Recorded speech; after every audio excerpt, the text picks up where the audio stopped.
Je imao želju da nešto kaže na mikrofon, kaže malo bi pričao, takve stvari. Izvolite, gospodine. A ja ovako, ja ne bih puno pričao.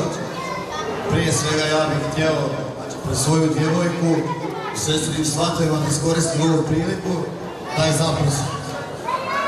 Opa! Ajmo pljesak!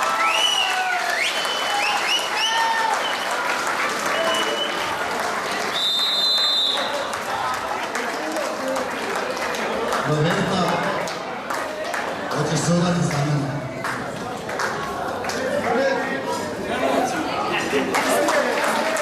Čujemo, nismo dobro čuli, ajmo još vama. Znači, rekla je, hoću, ajmo pljesak!